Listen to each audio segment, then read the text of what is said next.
Welcome, I think. Let's see. I see Hashiba there. I see Sama. I see Helen.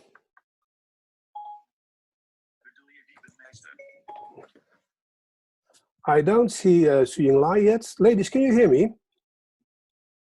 Okay, loud and clear. Thank you all. Welcome, everybody. We had some 60 subscriptors, participants. We're now on 20. I trust there will be more people joining us later on. It's an experiment, as you can see. We are doing this the first time.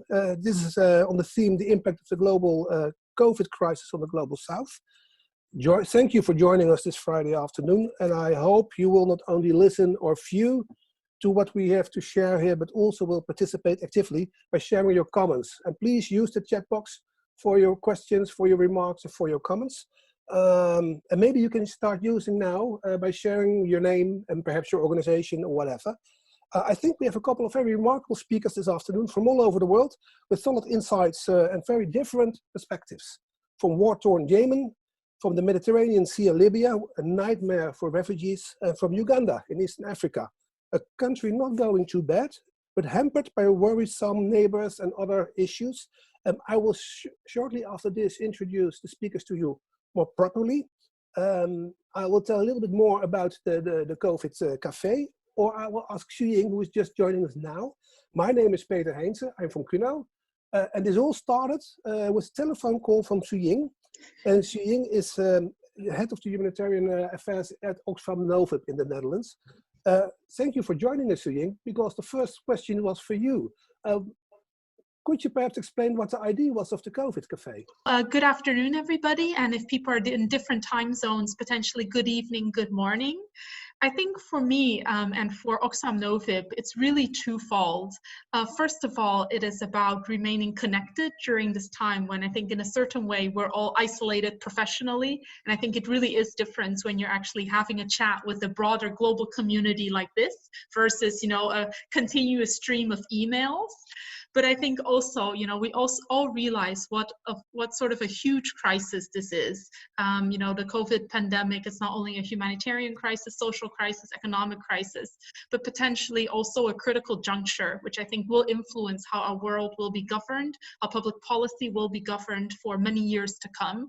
And I think it's just important for us to have a conversation about it and to potentially, come with new ideas, to make connections, and hopefully make a positive contribution. Thank you, Xuying. Yeah, we used to organize all kinds of events in small halls where people come together and discuss together what is happening in the world and how we can make the world maybe a little bit better. And we can't do it anymore. So this is not the same, but more or less we try to do the same this afternoon. Thank you, Xuying. You will stay with us. We discussed how we could do it, and Xuying will watch with an extra eye the chat box and inform me on all the questions that come by. But Xuying, I really hope you also will participate in discussions and all the reflections we hear this afternoon. Sure. Thank you. In this webinar, we would like to give some insights in the effects of the global crisis, COVID-19, in some very different contexts. We cannot cover the whole world, it's impossible, but we have three perspectives, like I said: war-torn Yemen, refugees at the Mediterranean Sea and Libya, and some low-income countries in sub-Saharan Africa. We have some inspiring speakers from all of these hotspots. In Uganda, we have Helen Kesi Moha, and in the Middle East, we have Sama Hadid, and in Europe, we have Hasiba Hajshari. And before I would dive into those contexts, I really want you to get to know these ladies a little bit more, and we make a quick round of introductions. And I would like to start with Helen Kesi Moha. You are the director of the Women's International Peace Center. This is an international feminist organization that works on promoting women, peace, and the security agenda in Africa.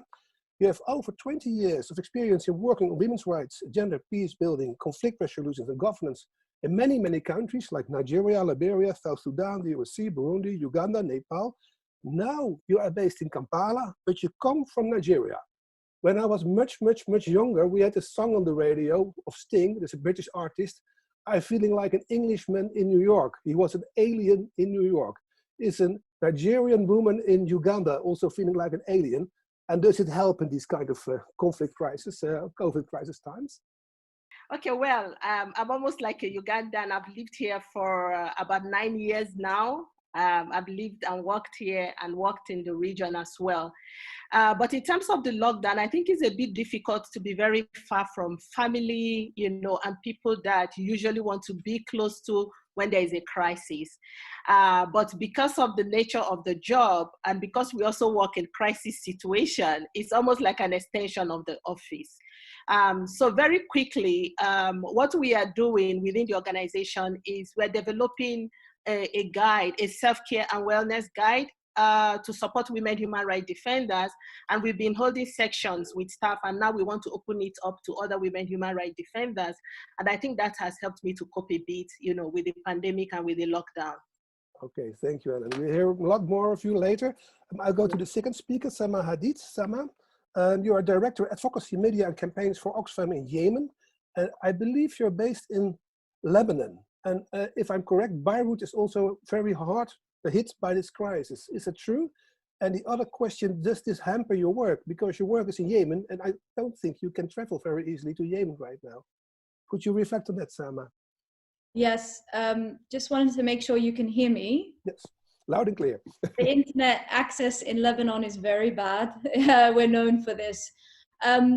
Basically, I am based in Lebanon, in Beirut, because I'm waiting to enter Yemen. And this is the case for many aid workers and aid agency staff who are waiting to get back into country. And it's putting really restrictions and hampering efforts to roll out aid programming to tackle the coronavirus. So it's really critical that aid agencies can actually re-enter the country. The restrictions are, hindering these efforts further.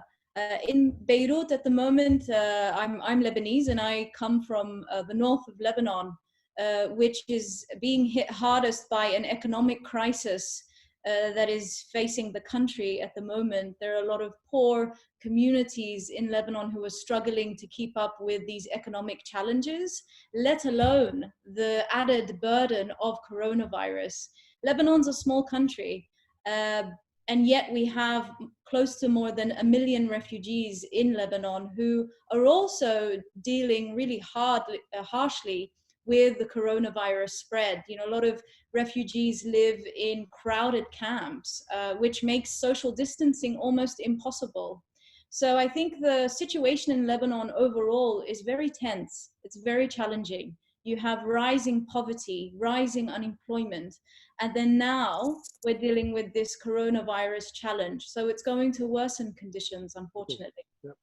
Thank you, Sama. The third speaker we invited, Suying and I invited, is Asiba Shari from Médecins Sans Frontières, Doctors Without Borders. You are well involved in the humanitarian responses in Libya and in the Mediterranean Sea. I believe you live either in the UK or in London, but there's one question I would like to ask you about Médecins Sans Frontières. I learned you also are reaching out to the United States. Now it was brought as a very remarkable issue, like Médecins Sans Frontières is going out to a Western country for help. But the crisis is indeed hitting Western countries very hard. What do you experience and your colleagues? Are the people living in those traditional countries in need, humanitarian contexts, worrying about the situation in Western Europe or the United States of America? Or are they thinking, hey, deal with it yourself? You are no victims, you have just brought it upon yourself, you're strong enough to deal with it. No, so thank you for having us. And I think at MSF, we're having this very diverse experience of what COVID means. We see COVID in situations of armed conflict, and I guess Sama will be speaking about that later, but we see that in Libya as well. But we've also have seen COVID as a magnifier of inequalities in a number of countries where we have not worked. And suddenly, with COVID, we have started in operations in Italy, in Switzerland, of all countries, in the UK, in the US, in France, in Spain, Portugal, and that shows as well the need. So these countries are particularly affected, but within these countries, we also have those who are marginalized, the poor, the undocumented migrants being particularly affected. with issues of access to healthcare, and we'll see that in situations of armed conflict, but also in Europe. The other thing that is quite interesting is to see how the COVID excuse has been used by a number of governments to try to push migration control policies, and also how COVID is indicative of how migrants, refugees, and asylum seekers have been treated and perceived in Europe. Yes, thank you. I think we're going to talk more about this. This is a particular issue, the migrants and the COVID crisis getting together. It's not a good mix, I think. We discussed before that all speakers get maximum 3 minutes to dive into their subject. And that will be a tough one because I know they have lots more to tell about it, but we will. But we will do first a round with the speakers. And after that, we invite you really to share your comments and your questions via the chat box. And we will follow on with discussions with the speakers, and I hope also with you via the chat box. So we hear much more about them. I would like to start, Hasiba, you're still there, with Hasiba, with the refugees. You already mentioned something about the migrants. Could you explain a little bit more about the effects of the corona crisis for refugees trying to find a way to Europe and getting stuck in countries like Liberia or somewhere at the Mediterranean Sea? The floor is yours, 3 minutes. Thank you. So, a few facts. The number of migrants, refugees, and asylum seekers in Libya, about estimated roughly to 650,000 people, not all in the same situation, some documented, a lot undocumented. Situation of criminalization of migrants, refugees, and asylum seekers, where it is a criminal offense to be in Libya without the right permits. That means that a lot of people are detained and extremely vulnerable to abuses. We have remaining about 1,500 migrants, refugees, and asylum seekers in overcrowded detention centers in Libya. That means overcrowding means inability to implement some of the very basic safeguards against COVID, access to water issues and overcrowding. It also means that the numbers used to be much larger as to detention of migrants, refugees, asylum seekers. A lot have been released, including because these detention centers were on the front lines or in close vicinity to the fighting in Tripoli that has been intensifying over the recent months and weeks, in spite of a COVID ceasefire call by the UN. These people have then ended up being released into the community, urban communities, but with no support networks, no proper alternatives to detention, having to fend for themselves with UN agencies, humanitarian organizations being extremely limited. So we're limited by 3 factors. The unwillingness of the authorities to a certain extent. One should not assume that it has been easy for MSF, for example, to be present in Libya, and access to detention centers are a daily struggle. We might be denied on a daily basis, or denied or allowed access to the DC on a daily basis. There's the political will, there's also the security situation. Colleagues in Tripoli used to notice when there was fighting. They now notice when there's no fighting. And it gives you an idea of how intense the ongoing shelling and fighting is. That means huge security constraints and limitations in our movements, but also in the number of staff that we could maintain in a country such as Libya. And that's the same for a number of UN agencies that have reduced that presence. And then now recent restrictions due to COVID, with a curfew implemented by the authorities in order to avoid the spread of the virus. So for the moment, the figures for Libya are not particularly worrying. It's like 63 cases, 3 deaths. However, we don't know how accurate these figures are, considering how difficult it is to implement testing, how fragmented the country is with competing authorities, with also local authorities trying to take over the response to COVID because of the central authorities' somehow problematic response at times. And so it's quite difficult also for MSF to find its role. And this is happening against the backdrop of years of conflict and a completely collapsed health system in Libya. It was already a health system that was highly dependent on foreign staff and on importations, including for maintenance of medical equipment. We also seen the shelling with sometimes targeted and sometimes indiscriminate attacks against medical facilities, hence again reducing access to healthcare. And when it comes to migrants, refugees, and asylum seekers, they're dealing with xenophobia and a certain apprehension by the Libyan population. They can be seen as disease carriers, for one.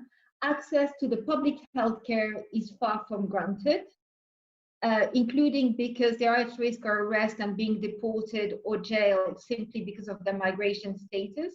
And we don't have the necessary firewalls between the health authorities and law enforcement. That means that they tend to not go and seek healthcare.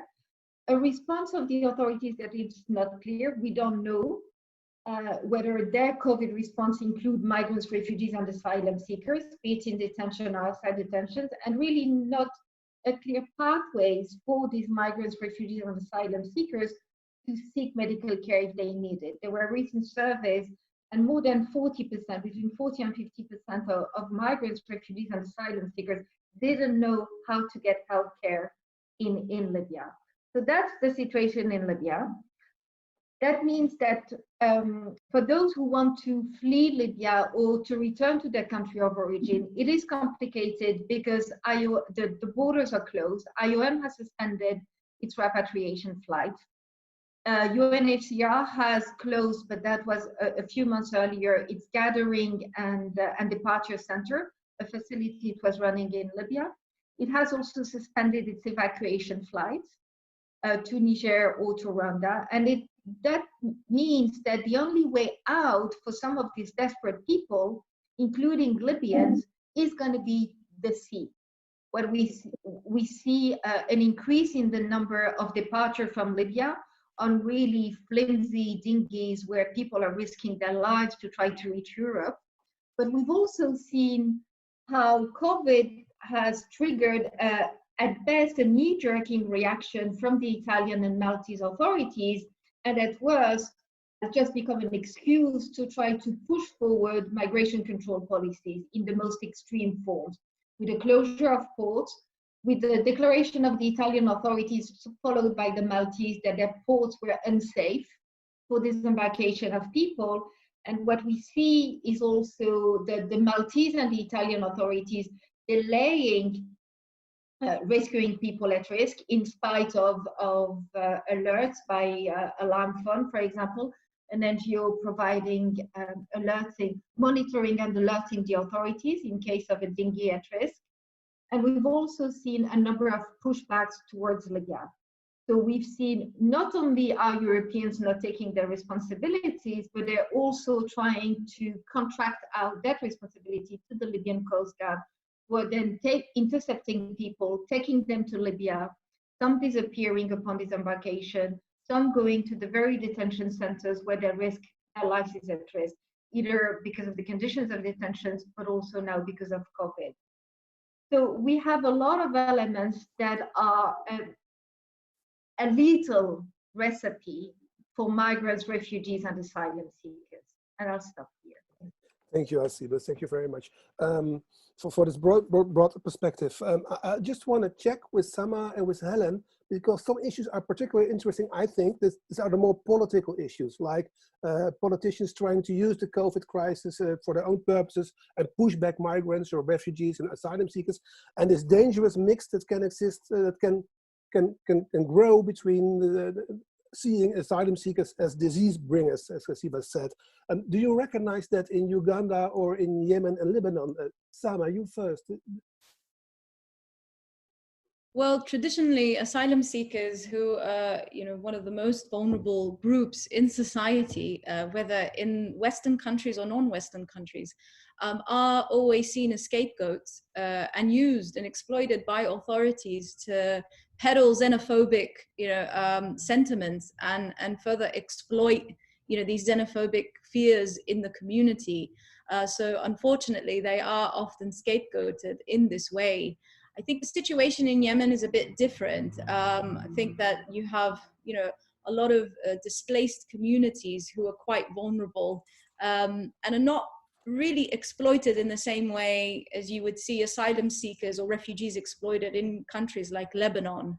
And so they are particularly vulnerable to the sort of politicking that is used to try to push the blame and divert the blame and focus away from the government response over to who's bringing and spreading the virus amongst the communities. So I think there is a really strong need to move away from this language and this politics of exploitation and fear that's being used towards actually implementing efforts to contain the virus and the spread, and using government's resources and the energy of governments to shift that towards mitigating the risk of the virus. Okay, thank you, Sama. Helen, do you recognize this politicization of this conflict also in Uganda? So you see it? Can you see it over there? Yeah, well, in terms of refugees, asylum seekers, of course, we have borders with Rwanda and South Sudan and DRC, Democratic Republic of Congo, where we also have Ebola, and where you also have conflict ongoing. So there's been tendency for people from DRC trying to cross in and not being allowed as a result of COVID-19. But actually, many of them could actually be in crisis and really need to leave their countries where they are, but they are not allowed. The other between South Sudan and Uganda is the border is quite porous, that people easily just cross in forward and backward between the both countries. That is difficult to tell and contain the infection from that. From that side, the monitoring we are doing in the refugee camps shows that there are many people who are coming in who are actually not documented and who are not tested. Although South Sudan didn't get the first confirmation of COVID like Uganda did, but the rate at which it is increasing every day is really, really very high. I mean, they are almost past 200 now. And Uganda is still also at the, early stages of 200. So basically, they are not paying so much attention, but because of the regional position of Uganda in terms of economic positioning, there's a lot of infection coming into Uganda as a result of truck drivers from Tanzania, from Kenya, who are being tested at the borders, and who are being delayed because they need to be tested, and yet the borders cannot be closed because food and other items need to come in. But in terms of politicization, it's not now in terms of refugees or asylum seekers, it's the fact that the government is also using this as an opportunity to begin to show itself as a worthy government that should be re-elected. Elections are next year, but it's also using this to suppress on opposition. So it's only government that can share food, other people couldn't share, so there's that kind of politicization, but it is towards elections, and what happens in 2021. Okay, thank you, Ellen. Sama, you also prepared a short introduction on Yemen, on how COVID is affecting the crisis over there. Could you please elaborate a little bit on how it is influencing the crisis in Yemen itself, this COVID crisis? Well, I mean, similar to Libya and other conflict settings, I think COVID in Yemen is only exacerbating really difficult humanitarian conditions. So Yemen is already the world's biggest humanitarian crisis. 80% of the population in Yemen at the moment need aid, and that's international aid assistance, life-saving aid. So the coronavirus comes after more than 5 years of conflict that has destroyed the country's health systems. Fighting, the lack of medical supplies, a disruption in aid has meant that only half of the country's health facilities are functional. And currently, the authorities officially confirmed that there are only 72 cases of coronavirus in the country. However, because of a lack of testing and potentially underreporting, we fear that the cases of coronavirus and the spread is far higher than what is being officially reported. And there is no doubt that if there is a full-blown outbreak of coronavirus in Yemen, it would be catastrophic.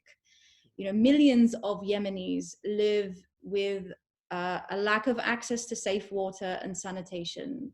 Millions live in displaced IDP camps, which are overcrowded and make social distancing almost impossible. You know, the idea that Yemenis can access clean water to wash their hands regularly is a luxury. So this outbreak comes at a really critical point.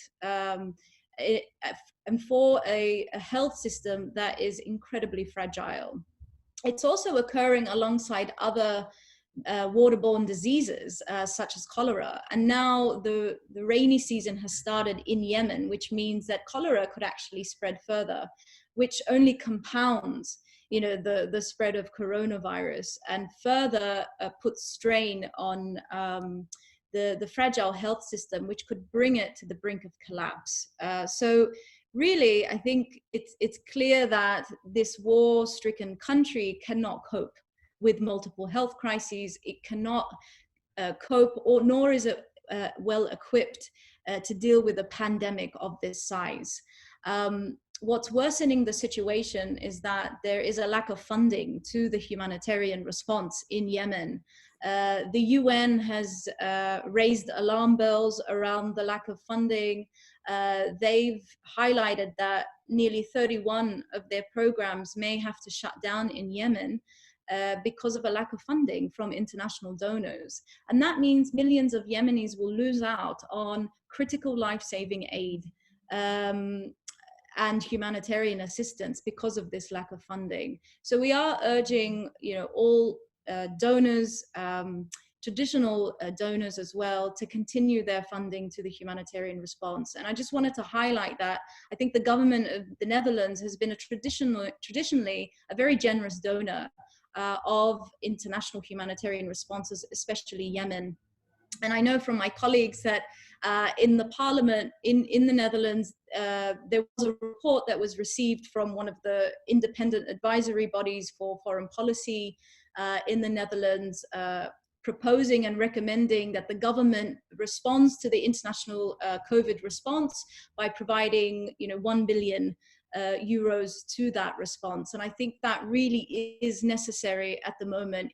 Countries like Yemen, which are dealing with, you know, humanitarian crises at this level, desperately need international assistance. And so I would encourage, you know, communities in the Netherlands to push their government to ensure that it's providing the assistance to these poor and conflict-affected countries. And finally, I'd say that I think the other major barrier to containing this virus is the ongoing fighting. Yemen has been stricken by 5 years of conflict that has destroyed health infrastructure, it's disrupted the delivery of aid, and destroyed lives as well. And so we are urging all warring sides to put down their guns and to focus all their efforts on containing this virus so that the population of Yemen actually has a chance, you know, to survive this.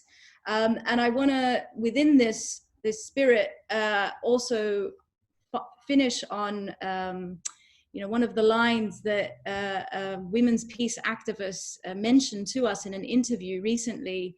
We work with a lot of women's rights organizations in Yemen, and a peace activist really passionately said to us that she fears that the ceasefire will take place after the coronavirus will spread rapidly. And in her words, she said, so what benefit would there be for peace for a land without people?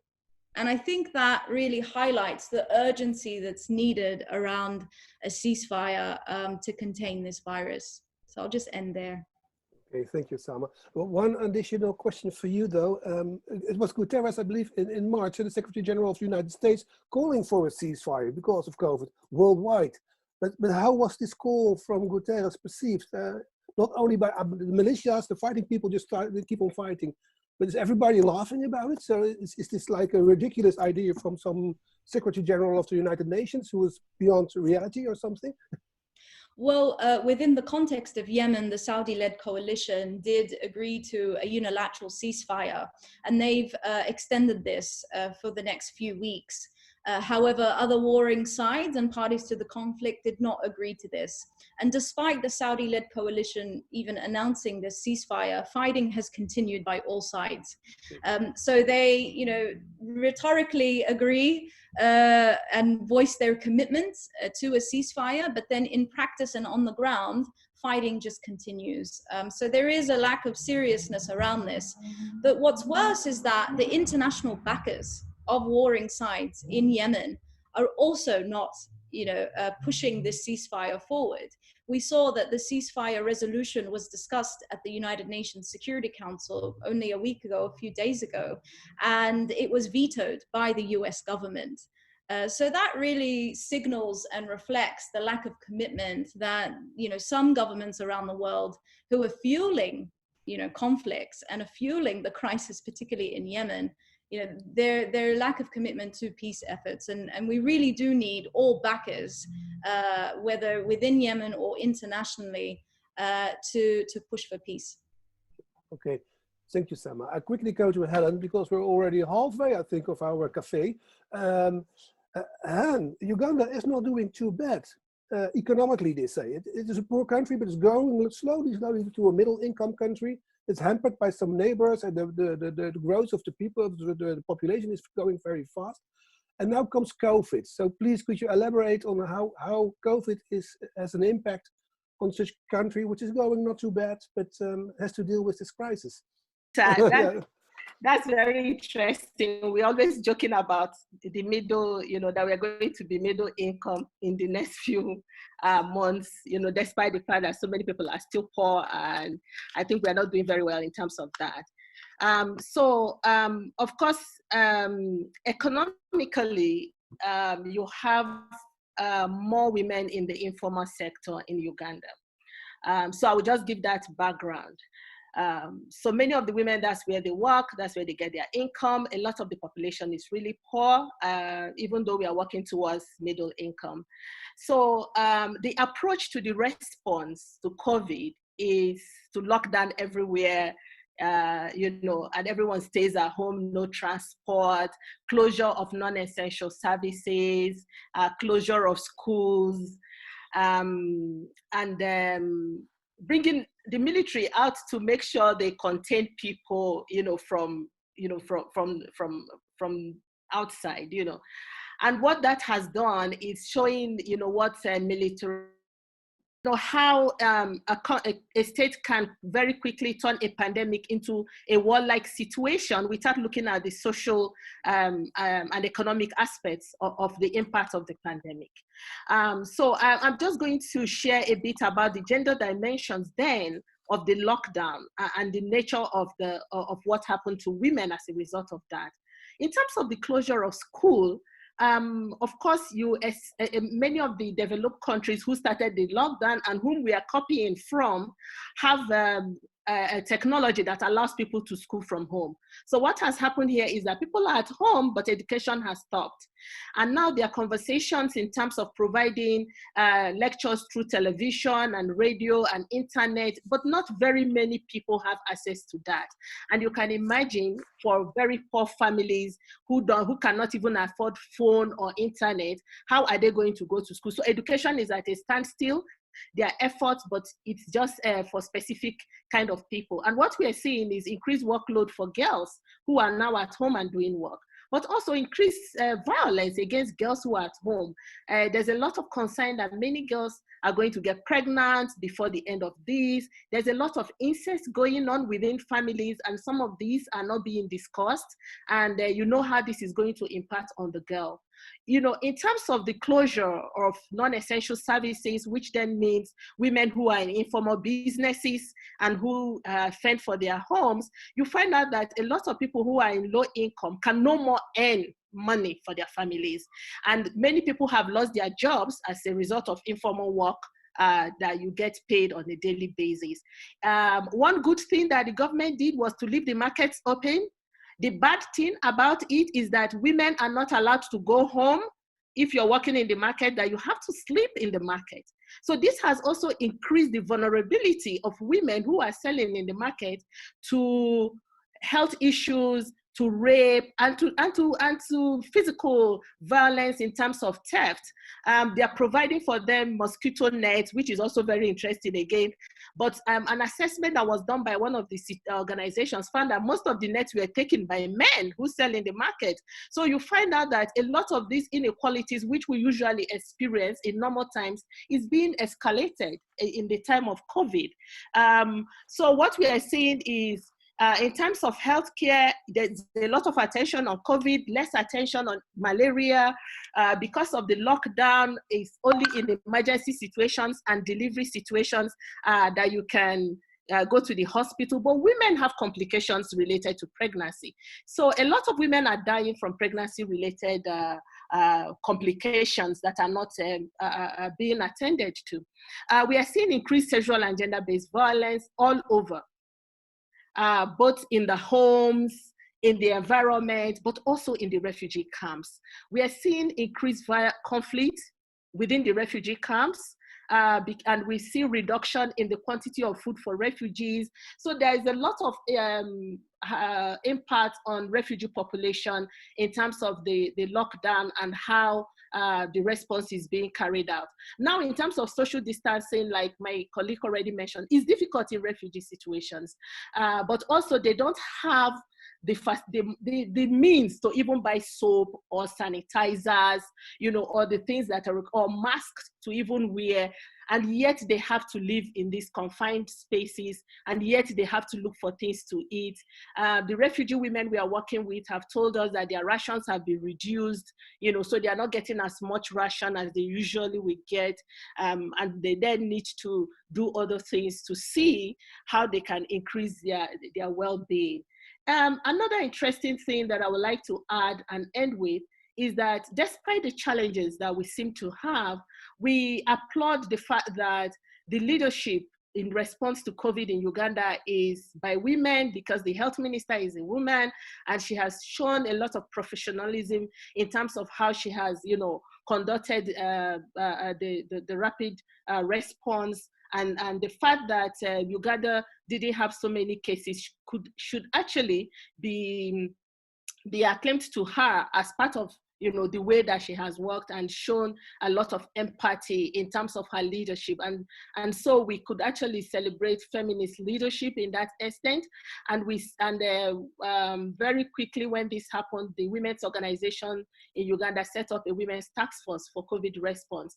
And they've been really pushing that apart from at the national level, at all levels, we should have women, you know, in the COVID response task force, just to make sure that the needs and concerns of women are mainstreamed in the response system. The challenge we are having, like I mentioned, is the borders, Tanzania, Kenya, South Sudan, where the cases are really, really increasing per day. And yet we have truck drivers. Most of the cases we've had in the last 1 week are truck drivers coming from these countries and not necessarily from, you know, people who live in Uganda. So that's a big challenge. And I don't know how it's going to end. We would like to advocate that in terms of testing, you know, there's need to support countries to make sure they test more of the population, and also the fact that the African Union itself is calling for universal vaccine, access to vaccine and free vaccine,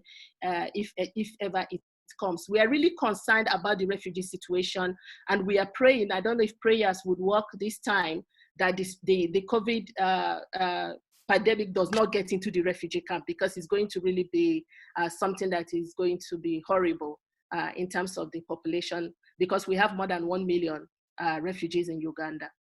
So I will stop there. Thank you, Helen. Thank you so much. I just want, before I go to Swing, to bring some things together, first I want to check with Sama and Hasiba, because Helen was bringing forward the issue of the vulnerability of women and girls. Do you recognize that in your contexts, like in Yemen and Lebanon, or like the refugees, migrants, asylum seekers? Let's start with Hasiba. We didn't hear you for a long time. Do you recognize this vision Helen shares with us? Absolutely. I think COVID affects women differently, and depending. So MSF is present in a number of refugee and migration settings, but be it in Bangladesh or what we see is that women are seen as the carers, and also are a lot in the informal sector, the economic informal sector. So therefore, they're going to be more affected, either more exposed to the disease, or also being hit harder by the COVID restrictions. We also see that the particular needs of women, in particular when it comes to healthcare, sexual and reproductive rights, are also affected by these movement restrictions. Unfortunately, for example, in Bangladesh, we have had a number of maternal deaths led to the fact that women were delayed in reaching hospitals. And those would have been absolutely preventable deaths if it were not for these restrictions that are themselves not necessarily well understood by the population or not well implemented by the authorities. On paper, you might have exemptions for health reasons, but in reality, try to cross the checkpoints effectively if you're a migrant or a refugee or asylum seeker. We've also, so yes, absolutely, fully agree with Ellen on this. Women are affected in a different way, and their needs are not necessarily catered for. Okay. The same for you, Sama? Yeah, just to echo what has already been said, I think, there is a gendered dimension to this. And I think for women and girls in particular, they are amongst the vulnerable groups who are at further threat by coronavirus, but also the impacts of the virus. So you will have an economic impact that comes with the spread of coronavirus, in the way that it will affect food security, livelihoods. And we know that women are vulnerable groups amongst those particular sectors as well. And of course, the concerns around gender-based violence on the rise in regards to the restrictions that are in place, in regards to being under lockdown. That is also a huge concern for us. Thank you, thank you. I'm checking the chat box, but I don't see so much. So I really want to invite the participants to share their questions with us. Otherwise, Su Ying and I will have many, many questions if we have the time, because time is going further. But Su Ying, you've been listening, and you are head of humanitarian affairs at Oxfam Novib, responsible for humanitarian responses at many places in the world, getting the money here in the Netherlands, challenging it to the local actors in the field. Do you think you are doing the right job, or are you learning so many new things that you think I have to change all my practices and my management and my work in a totally different direction? What do you learn of these reflections? Sure. Well, I think the first thing is, yes, until the COVID crisis, indeed, head of humanitarian as Oxfam Novib is being responsible for channeling funds to a lot of these crisis contexts. And I think we've been doing quite well as Oxfam Novib. But actually now I feel much more like a beneficiary, in a very strange way. I have to say that this crisis shows, I think in particular, people sitting in the developed countries, in richer countries, how we're all so vulnerable and how we're all in it together. And when we're trying to do humanitarian funding appeals, making sure that aid gets to the people who need it, it's very often seen, I think, as an act of charity, and seen as humanitarian assistance as something, the donors do it because they care so much and they're great people. Whilst when because of what's happening in because of COVID, at least in the Netherlands, but I think in many Western countries as well, governments are saying, well, we need to make sure people, don't lose their jobs or get welfare payments, because it's just so critical to allow people to survive. And in a way, it is basically our governments providing humanitarian assistance to all of us. And I do hope that this experience also makes us more humble and to think more about, we're all in this together and we all have rights to survive, to dignity, to food, to work. So I hope that, kind of spurs some reflection. I did want to just mention a couple of things. I've been taking a lot of notes. So first of all, thank you so much to all the three speakers. I just wanted to summarize a little bit some of the things that I think came out various times. I think the first element about how this crisis is magnifying the already existing inequality and how we really have to address injustice, both inequalities in countries, but also between countries. The fact how, you know, migrants, undocumented people, minorities are unfortunately during this type of situation somehow always seen as a scapegoat or scapegoated, or the ones who are in the most vulnerable situation, the fears of xenophobia, and how we have to, I think, as a humanitarian community, as people who believes in rights, that we have to really address that head on. The fact that we don't only have a public health emergency to address, which is COVID-19, but also kind of politics going on, that there are apparently leaders who feel that this is an opportunity to get ahead politically or not to lose out. So that's something that requires a lot of attention, and is actually, I think, you know, sucking away energy from where we should be focusing on. So basically addressing the public health emergency. I thought it was very horrific to hear from you, Helen, how, you know, the example of, on the one hand, good to hear that the markets are still open, but the people who are running these markets, the women who are working in the informal sector, that they're actually forced to have to sleep there. It does reflect also in the Netherlands in a totally different context. I think about the seasonal workers who are working often in difficult conditions in different European countries, you know, to make sure the food is harvested for, and then put in all our supermarkets, the people who are working in the warehouses for the, you know, the Amazons and the eBays of the world, making sure we who are able to do lockdown and social distance get the goods we need. But what about those people who are the essential workers and their rights? And I think, yeah, your example is very stark and very, very sad and disturbing. And finally, of course, the whole issue of the gender dimension, gender-based violence, that the home is supposed to be a place where you're supposed to be able to protect yourself at this moment, but that for some, you know, it can be a place of actually more distress, of violence, of incest. So yeah, that's, I think, a lot of food for thought. And yeah, I think just underscores kind of the importance of leadership, collective leadership, not thinking, you know, it's only what's in it for my people, my country, but how can we work together to address this emergency? And of course, the importance of early action, because, you know, thankfully, I think the number of cases in at least the 3 countries or the different contexts we heard from the speakers is less than in many of the European countries. And yeah, let's try to do everything possible to keep those numbers down.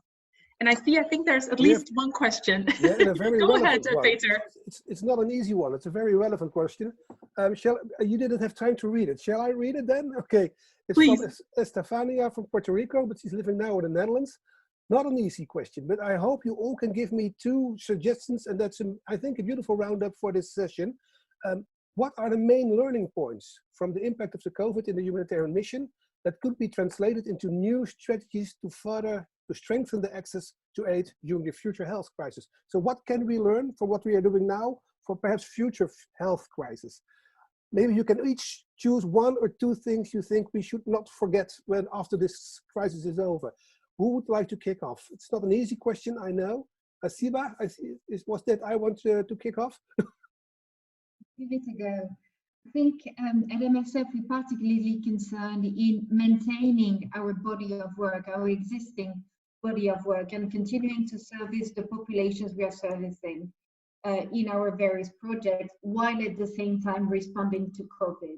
So let's not go all COVID, but let's ensure that people are still dying of malaria or of TB, and we need to continue this critical activity.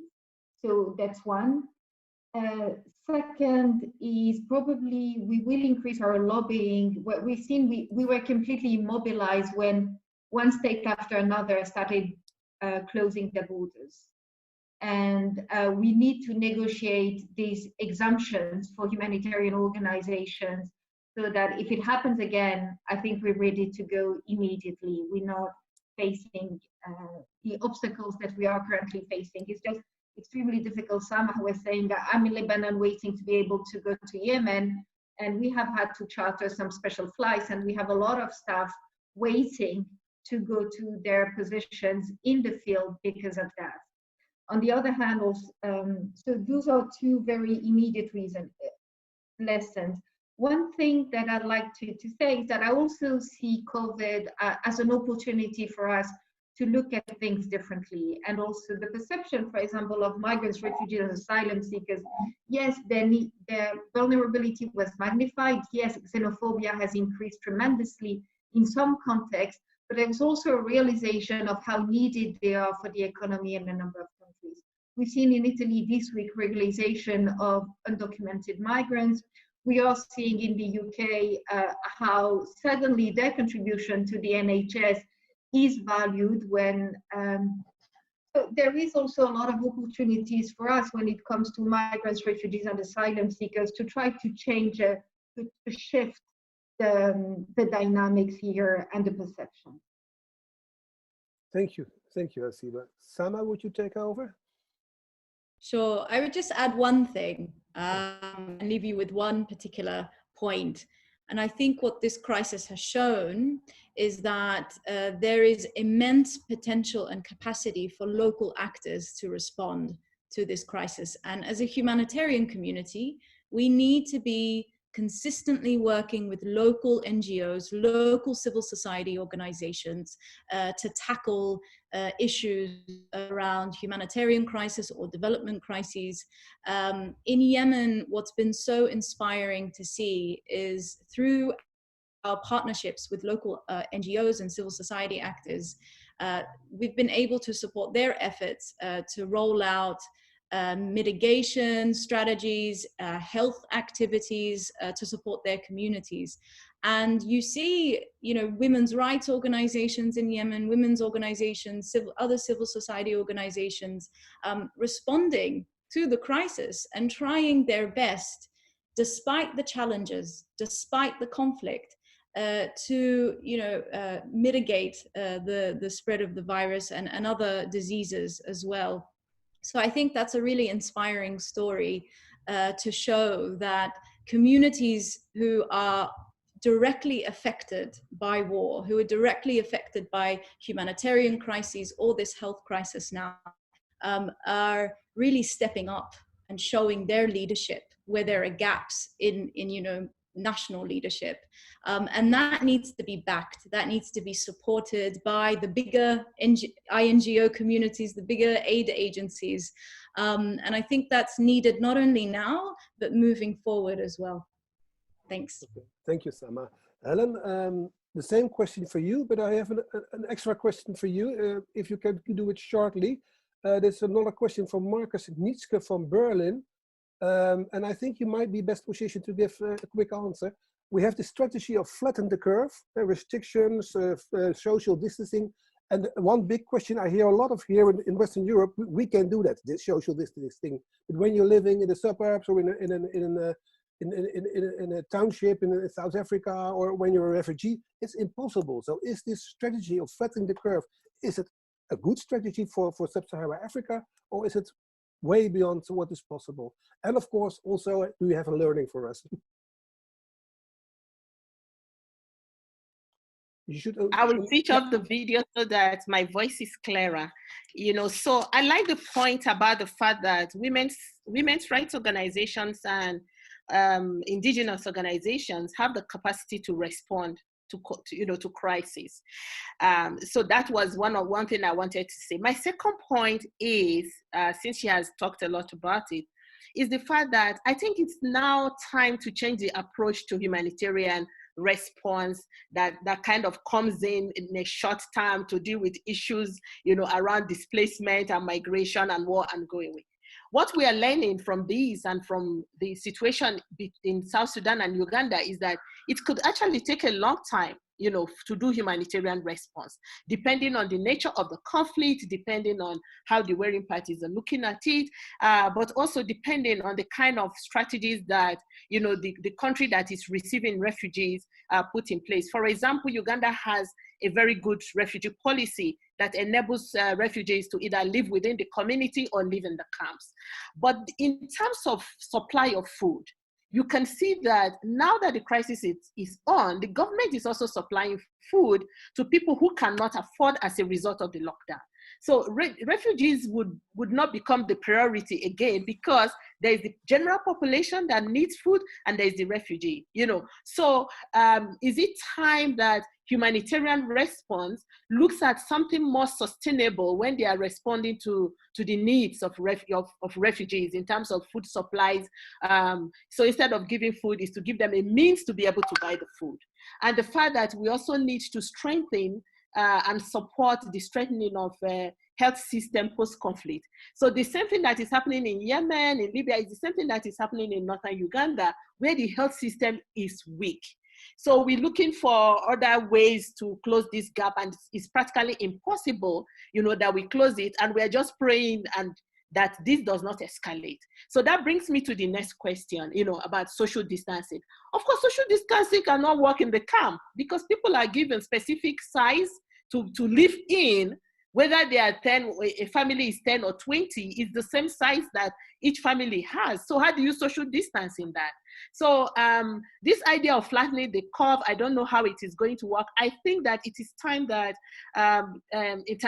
global leaders begin to address the issues of COVID in the context of their countries and what is practical, because we can do social distancing, we can do all of that, but by the time the lockdown is open, we are not sure that the level of infection is not going to increase, and then the health system is not able to absorb it. So we are dealing with two things, situations that don't allow social distancing, but also very weak health systems that might not be able to absorb infections if they go up. So I think in terms of conflict and post-conflict situations, there need to be other ways, of responding. Yes, everybody is doing universal lockdown, but I think within the lockdown, I don't know, I'm not a scientist, but I don't think this COVID is going away in the next 3 weeks or so. It's becoming like part of our life now for 3 months, so people need to now look at the local context and try to adjust, so that things can work for the people. Yeah. Thank you, Helen. Thank you. So Ying, I think the final words must be for you then. Do you have another look? There are some questions, but we discussed before we are going to do this for 30 minutes, maybe 45, and now it's almost 1 hour further. So I think we should go to a wrap up. But I feel also the idea we should continue with these kinds of cafes. But do you have a learning for us, Ying? Well, I think the first practical learning is that maybe 30 minutes is too short, because I think now when I'm supposed to wrap up, which is I think very hard, actually some of the more juicy and some very good questions coming in about things like, are lockdowns actually anti-humanitarian in certain developing country contexts, because it robs people the ability to earn a living, and if they don't earn a living today, there is no food tomorrow. So I think a lot of really good questions. So I think that's some food for thought for us. How to conclude? I can only say that I think this is the beginning of a very good discussion. I hope that some of you will be able to join us in the next few episodes. The speakers aren't fully confirmed yet, so also if you have ideas, please do let us know. But I thought this was a great way to kind of kickstart a conversation and to continue the conversation during these strange times. So, and thanks to you also, Peter. Yeah, you're welcome. Thank you, Su Ying. I want to thank all speakers, Sama Hadid, Hasiba Shai, Shou Lai, Helen Casey Noir. The next COVID Café will be in Dutch, because we wanted to do a discussion with the director of Oxfam Novib and the director of Stichting Vluchteling, Michiel Servaas and Tineke Seelen. And it's not on a Friday. We had decided we do it on a Friday, but their agendas are a nightmare. So the next COVID Café will be on a Tuesday, next Tuesday in Dutch. But after that, we hope to present every Friday afternoon, 3 o'clock Central European time, another COVID Café. So if you're interested, please join us again and check the website of KUNO for the topics and the speakers. I really want to thank you all, and I hope to see you all the next time. Bye-bye.